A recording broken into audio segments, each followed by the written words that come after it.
The mind writes the story, feelings compose the music, emotional highs simply turn up the volume.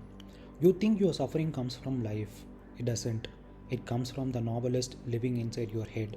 Every moment that occurs is immediately seized upon. The mind says, this means something. It doesn't stop there. It rewrites the event. It removes inconvenient details.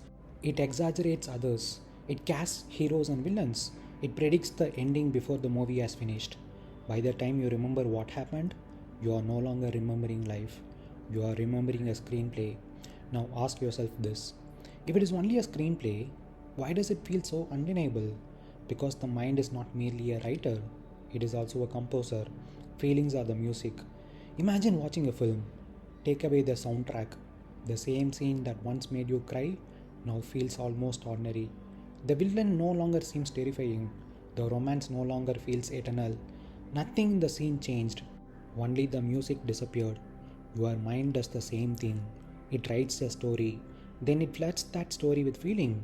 The feeling tells you, this is important, this is devastating, this is the greatest love, this is the greatest failure. And because the music is so convincing, you mistake it for reality. Now consider emotional highs. People chase them because they think they are moments of aliveness. Look carefully. Nothing magical happened. The orchestra simply began playing louder. The violins swelled. The drums intensified. The lights seemed brighter. The world appeared richer. But reality did not become richer. Only the soundtrack became louder. The same happens with fear. You think danger has increased. Often, what has increased is the volume of the music. This is why intensity is such a poor guide to truth. The loudest experience is rarely the truest one. Silence has no orchestra. Truth has no soundtrack. It doesn't need one. The mind does. The day you see that your feelings are composing music for stories that the mind itself has written, a strange thing happens. You stop arguing with every chapter. You stop worshipping every crescendo. You stop believing that because the orchestra is loud, reality has changed. Reality remains exactly as it is. The soundtrack is optional. The suffering begins the moment you mistake the soundtrack for the world. A story is not lived in words, it is lived in meaning. And feelings are not the story itself, they are the music underneath it. The narrative of your life is like a film being projected. Events, people, outcomes, memories. That is the storyline. But what actually makes it feel real is not the storyline, it is the emotional tone running through it. Feelings are that tone. They are the background score that decides whether a moment feels like a tragedy, a romance, a victory, or a loss. The same external event can exist, but if the emotional music changes, the entire experience changes. Emotional highs are when the music is turned up loud. Those are the moments when life doesn't just happen, it swells.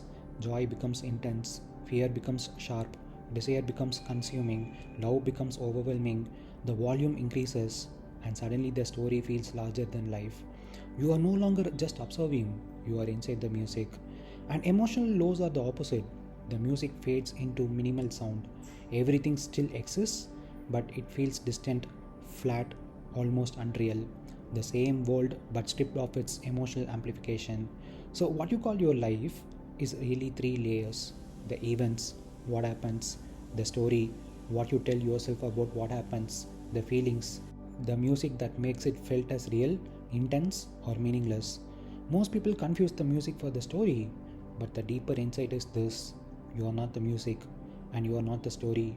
You are the awareness in which both appear. When that is seen clearly, emotional highs and lows stop being truth and become what they actually are: fluctuations in the soundtrack, not changes in reality itself. Stories are all script, narrated, edited, rewritten. Feelings are the music. They make everything seem more real than it is. Emotional highs.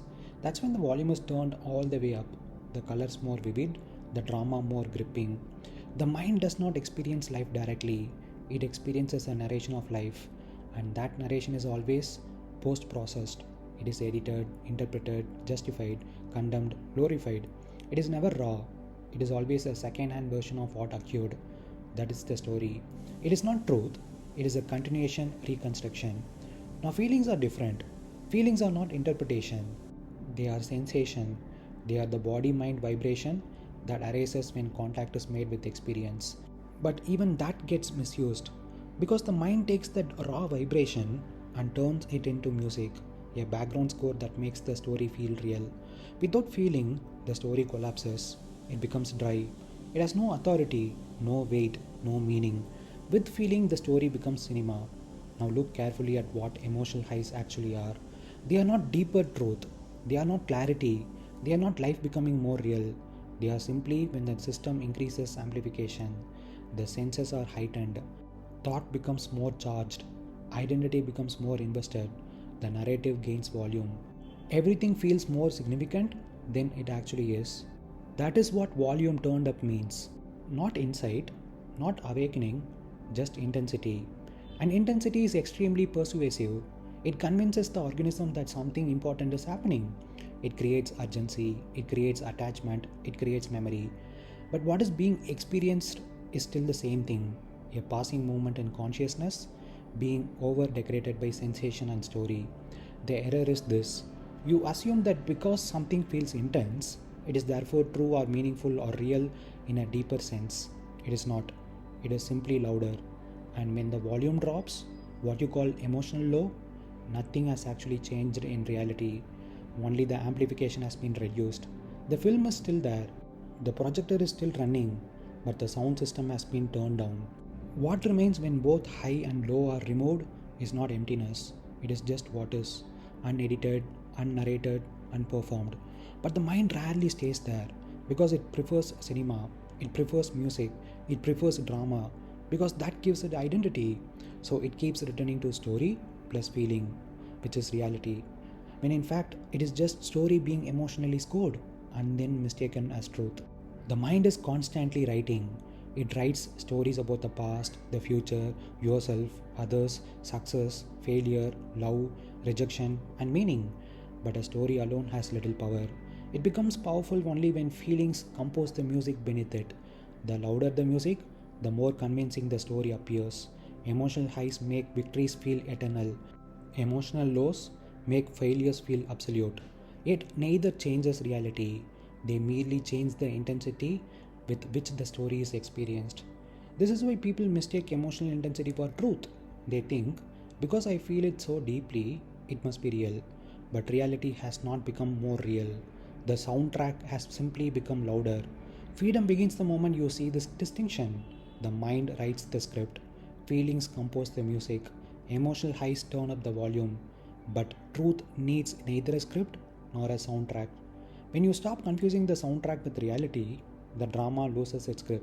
The story may continue, the music may still rise and fall, but you no longer mistake either for what is true. That is where clarity begins.